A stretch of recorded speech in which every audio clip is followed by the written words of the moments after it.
चलिए ठीक है, दीपक बघेल जी के पास चलते हैं। हमारे साथ जुड़ चुके भारतीय जनता पार्टी के प्रवक्ता बघेल साहब। चूंकि आप इस चर्चा में थोड़ा सा देर से शामिल हुए, लेकिन मैं फिर भी आपको बता दूं कि जो विषय है हमारा, वो तो आपको पता ही है कि जो सियासी परिदृश्य बना हुआ है इस वक्त मुसलमानों को लेकर के, एक सियासी जंग छिड़ी हुई है। कांग्रेस पार्टी की तरफ से अजय राय के नेतृत्व में यह बराबर कोशिश हो रही कि मुसलमानों का एक मुश्त वोट इस बार कांग्रेस पार्टी के खाते में जाए, क्योंकि देश में बीजेपी के मुकाबले अगर कोई लड़ सकता है तो वो कांग्रेस पार्टी है।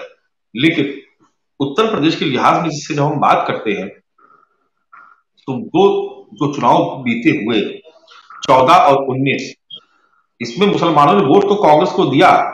कांग्रेस को भले ही फायदा नहीं हुआ, लेकिन समाजवादी पार्टी को नुकसान होगा कि उनका आंकड़ा 5 से ऊपर नहीं बढ़ पाया। अभी जो उपचुनाव, उसमें 2 सीटें और चली गई। खैर, भारतीय जनता पार्टी भी लगातार मुस्लिम मतों को लेकर के प्रयास कर रही है, और बीते कुछ समय में देखा गया कि कुछ फीसदी हिस्सा आपका मुसलमानों को मिल जाता है, इसीलिए आप सहारनपुर या मुस्लिम बहुल इलाकों में भी आप चुनाव जीत जा रहे हैं। अब ये समझने की कोशिश की जा रही है इस डिबेट के जरिए कि मुस्लिम मत अगर एक मुश्त जाता है कांग्रेस पार्टी की तरफ, तो भारतीय जनता पार्टी उसे कैसे रोकेगी। मानस जी, देखिए पहले एक बात तो स्पष्ट हो जाए कि कोई भी वोट बैंक नहीं होता। समय समय पर सारी धाराओं के अंदर इंसान अपना वोट करता है, चाहे वो मुस्लिम समुदाय का हो, चाहे वो हिंदू समुदाय का हो, किसी भी समुदाय का। वो अलग अलग समय पे अलग अलग पार्टी के नेतृत्व को देखता है, पार्टी की नीतियों को देखता है और उसको देखकर वोट करता है। हो सकता है कुछ लोगों ने ये मुसलमानों को गड़गड़ाने का काम किया। भारतीय जनता पार्टी के आने से पहले लोगों को यही भ्रम था कि भारतीय जनता पार्टी आएगी तो नया मुसलमानों के साथ में क्या करेगी, परंतु जब से भारतीय जनता पार्टी आई है तो एक बहुत बड़ी संख्या है मुसलमानों के अंदर भी एक ऐसा वर्ग खड़ा हुआ है जो आज भारतीय जनता पार्टी के साथ में खड़ा हुआ है। आज उत्तर प्रदेश के परिदृश्य में भी देखेंगे आप, तो चार चार अगर एमएलसी अगर मुसलमानों का प्रतिनिधित्व करते हैं तो वो भारतीय जनता पार्टी के द्वारा ही करते हैं। तो यही बात समाजवादी पार्टी और कांग्रेस पार्टी की, तो ये तो निजी मामला है। एक तरफ से एक इमरान मसूद को लेता है, दूसरा उधर से खींच लेता है। भारतीय जनता पार्टी पे तो कोई फर्क पड़ता नहीं। परंतु प्रश्न ये उठता है कि क्या भारतीय जनता पार्टी के आने से पहले क्या मुसलमानों का वोट था वो इन लोगों को नहीं पड़ता था? बहुजन समाजवादी पार्टी को भी पड़ता था।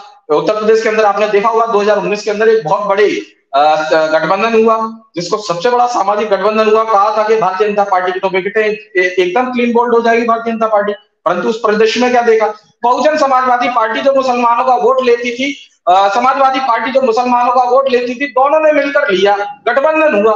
उसके बाद भी आज दोनों कहां खड़े हुए हैं? भारतीय जनता पार्टी उसके बाद भी आज 66 पर पहुंच के उत्तर प्रदेश के अंदर खड़ी हुई है।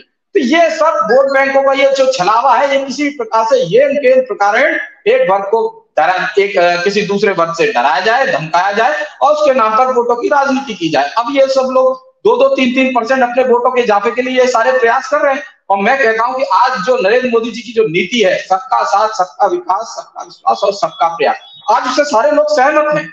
आज जो मुस्लिम वर्ग है, उस वर्ग है, उसके अंदर भी एक नई उम्मीद जागी कि नहीं, जो नेतृत्व है वो वास्तव में सबको साथ में लेकर चलता है। आज जो बात जो तुष्टिकरण की होती थी, आज वो तुष्टिकरण से लेकर संतुष्टिकरण की ओर बढ़ चुकी है।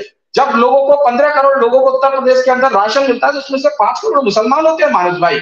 जब 9 करोड़ मुसलमानों को 9 करोड़ लोगों को आयुष्मान के कार्ड मिलते हैं, तो उनमें से 3 करोड़ लाभार्थी मुसलमान भी होते हैं। और ऐसे ही 45 लाख अगर आवास उत्तर प्रदेश में दिए जाते तो उसमें से 35% मुसलमान होते हैं। तो कहीं पर भी कोई तुष्टिकरण नहीं है। उनको सरकार की योजनाओं का, जो लोक कल्याण की नीति है, उनका सीधा लाभ मिल रहा है। तो निश्चित ही तौर पर वही कारण है कि आज भारतीय जनता पार्टी से भी एक बहुत बड़ा वर्ग है जो मुस्लिम समुदाय का वो जुड़ा हुआ है और वो भारतीय जनता पार्टी को वोट कर रहा है। जो बाकी जो छिटका हुआ जो वोट है, वो इन दोनों की आपस की लड़ाई है। अब ये इंडिया गठबंधन बनाकर बैठे हैं, चाहे वो कांग्रेस को मिल जाए, चाहे वो समाजवादी पार्टी को मिल जाए, चाहे वो बहुजन समाजवादी पार्टी को मिल जाए, नतीजा वही आने वाला है। ये उत्तर प्रदेश के अंदर सूखड़ा साफ होने वाले हैं मानस भाई, ये बात आप स्पष्ट समझ लीजिए।